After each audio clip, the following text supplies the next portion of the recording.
This is a series of 100 films about Japanese foods that I've eaten. And this is a film about what you've all been waiting for, Chinese food in Japan.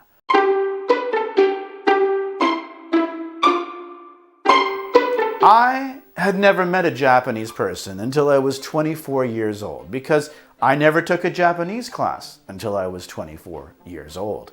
It was a warm morning in September on a Saturday morning on my way to this elementary school in Toronto, and I just happened to strike up a conversation with a girl going to the same place. She spoke with an accent, so I was like, "Are you Japanese or Chinese?" And she's like, "Oh yeah, I'm from China originally." And I said, "Oh, it must be easy for you because they're so close." And she said, "No, not at all. As a white person from a place with very few Asian people, I didn't even know that Chinese and Japanese were completely different languages linguistically." Kanojo. Sure, there's some overlap, but the only thing they really share in common is a writing system.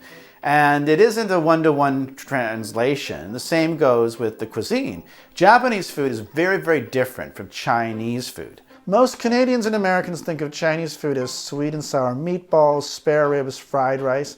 And this isn't completely unrepresentative of what Chinese food is like, but those foods don't exist in China or anywhere outside of North America. There are four main kinds of Chinese foods: the Beijing kind, the Hong Kong kind, the Shanghai kind, and the spicier Western kind around Sichuan province. Kanojo. In North America, most restaurants serve a variation of Cantonese food because a lot of people came over from Hong Kong and South China. In Japan, Cantonese food isn't that common. Most of the restaurants offer mainland Chinese food and sometimes Taiwanese food. Interestingly enough, in Tokyo and Yokohama, at convenience stores and izakaya, most of the staff are Chinese people.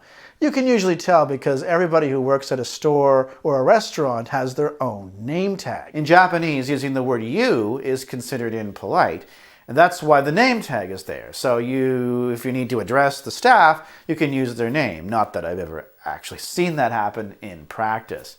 So when you see a single kanji on the first name of someone, often they're Chinese. I mean, not always, but most Japanese names are made up of two Chinese characters for both the first and the last names. In Japan, the most famous area for Chinese food is Yokohama. Yokohama is a suburb of Tokyo, 20 minutes to the west, and it was one of the three major cities first opened to foreign businesses in the 19th century, along with Kobe and Hakodate. And these cities have a lot of foreign architecture, and each has a foreign cemetery. Like Japanese people always cremate the dead, but many foreigners bury them. And Yokohama's Chinatown is a holdover from that area when Yokohama was teeming with foreigners. So to give you an idea of what kind of Chinese food you can expect in Japan, I made a brief list. I picked 4 dishes that are the most popular. Number 1, mabodofu.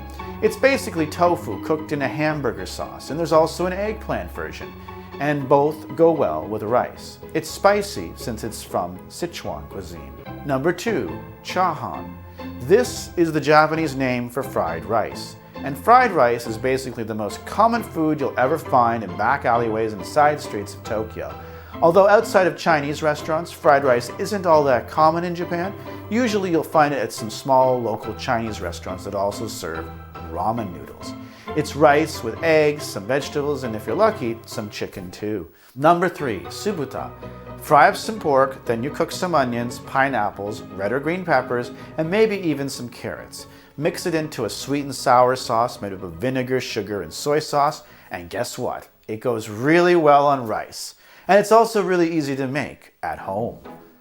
And finally, number 4, shorompo.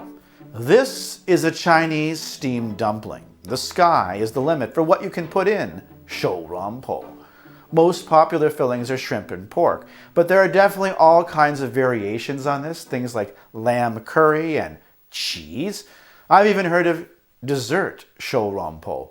In Japan, lots of surveys are done, and people are asked, what's your impression of Chinese food? And basically it's seen as something that's hearty and down to earth, like the food of the people sort of thing.